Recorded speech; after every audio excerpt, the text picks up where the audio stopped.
नमस्कार साथियों। डिक्टेशन 100 शब्द प्रति मिनट की गति से बोली जाएगी। डिक्टेशन ठीक 5 सेकंड बाद स्टार्ट होगी।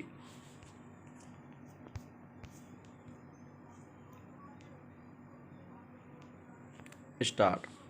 किसी भी लोकतांत्रिक देश की मजबूती में एक स्वतंत्र और निष्पक्ष न्यायपालिका का होना पूर्व शर्त होती है। विराम। स्वतंत्र एवं निष्पक्ष न्यायपालिका हमेशा देश के लोकतांत्रिक हितों के अनुरूप ही कार्य करती है। विराम। एक प्रकार से कहें तो स्वतंत्र और निष्पक्ष न्यायपालिका किसी भी लोकतांत्रिक देश की रीढ़ की हड्डी के समान ही होती है। विराम। नीति आयोग ने सुझाव दिया था कि निचली अदालतों में न्यायाधीशों के चयन के लिए भारतीय प्रशासनिक सेवा की तर्ज पर अखिल भारतीय न्यायिक सेवा का गठन किया जाए, जिससे जजों की कमी से जूझ रही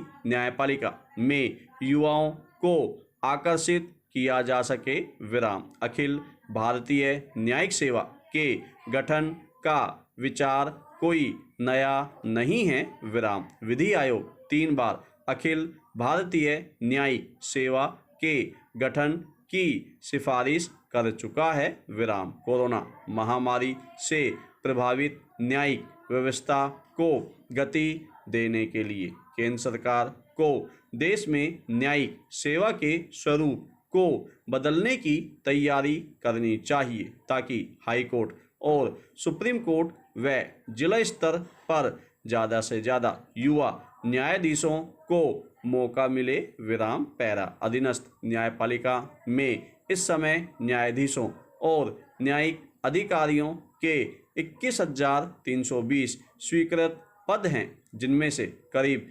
25% रिक्त हैं। विराम। अखिल भारतीय सेवा के अभाव में उतनी नियुक्तियां नहीं हो पा रही जितने न्यायाधीशों की जरूरत है। विराम। देश में लंबित अदालती मामलों में 80% से अधिक जिला और अधीनस्थ अदालतों में हैं। विराम। वर्ष 2011 की जनगणना के आधार पर भारत में प्रति 10 लाख लोगों पर लगभग 17 जज हैं। विराम। यह अमेरिका की तुलना में 7 गुना कम है।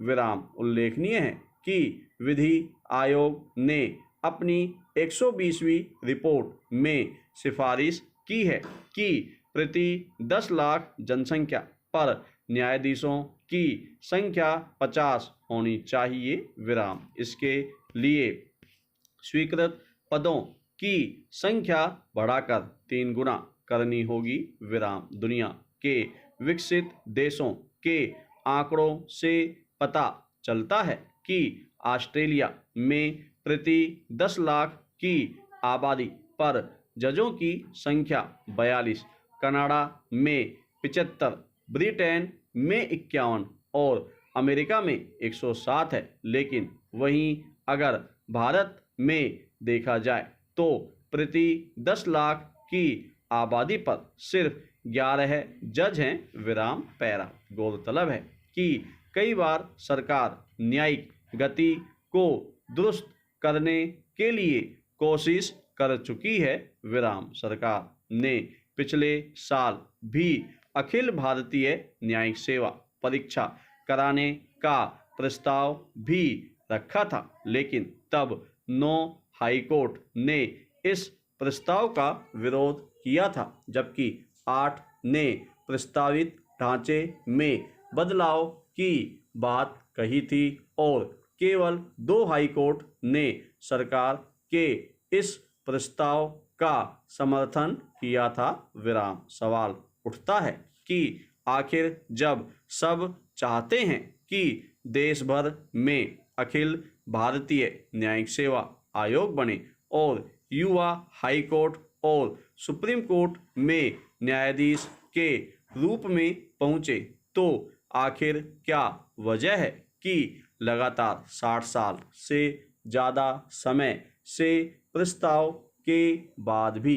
ऐसा आयोग नहीं बन पा रहा है विराम। इस सेवा के न लागू होने का एक कारण सीआरपीसी और सीपीसी के प्रावधानों को माना जा रहा है विराम। इन प्रावधानों के तहत अधीनस्थ न्यायालयों में आदेश स्थानीय भाषा में भी दिया जा सकता है विराम। कुछ विद्वानों का मानना है कि अखिल भारतीय न्यायिक नियुक्ति सेवा के लागू होने के बाद एक राज्य से दूसरे राज्य में स्थानांतरण होने लगेगा और भाषा की समस्या आएगी विराम। इसके लिए सरकार को अधीनस्थ अदालतों के न्यायिक कार्यों में स्थानीय भाषा के इस्तेमाल के तथ्य को ध्यान में रखते हुए इस सेवा के गठन के लिए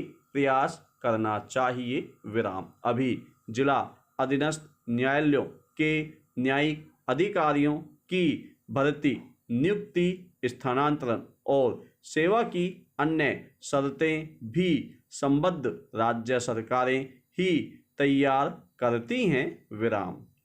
इसीलिए कुछ राज्य सरकारें और हाईकोर्ट को लगता रहा है कि अखिल भारतीय न्यायिक नियुक्ति सेवा के कारण जजों की नियुक्तियों में उनकी भूमिका सिमट जाएगी, तो कुछ राज्य इसे संघीय ढांचे के खिलाफ मानते हैं, जिनके नाते अखिल भारतीय न्यायिक नियुक्ति सेवा का प्रस्ताव कागजों से आगे नहीं बढ़ पाया विराम। पैरा अखिल भारतीय न्यायिक सेवा के गठन से पहला लाभ तो यह है कि जजों की नियुक्ति में अखिल भारतीय प्रशासनिक सेवा के समान निष्पक्ष एजेंसी की भूमिका होगी विराम। इससे न्यायिक सेवा में प्रतिभावान विधि स्नातक शामिल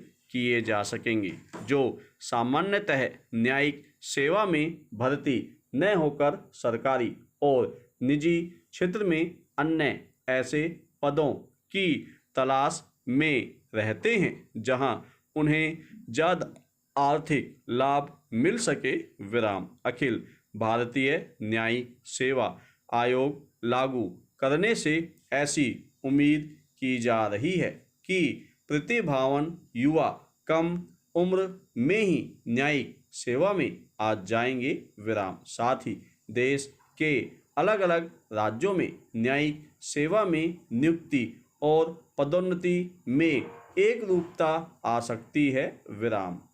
न्यायिक सेवा आयोग बनने के बाद लगातार न्यायाधीशों की नियुक्ति में जो पक्षपात के आरोप लगते हैं वे भी समाप्त हो जाएंगे विराम। ध्यातव्य है कि अगर केंद्रीय लोक सेवा आयोग से भर्ती कराई जाएगी तो विभिन्न केंद्रीय सेवाओं के समान वेतन, भत्ते और सेवाएं न्यायिक सेवा में भी उपलब्ध होंगे विराम। निचले स्तर पर न्याय प्रदान करने की व्यवस्था में सुधार के लिए लंबे समय से देश में अखिल भारतीय न्यायिक सेवा के गठन की आवश्यकता महसूस की जा रही है विराम। यदि ऐसा हो जाता है तो वास्तव में न्यायिक सुधारों की दिशा में एक बड़ा कदम होगा विराम। धन्यवाद साथियों।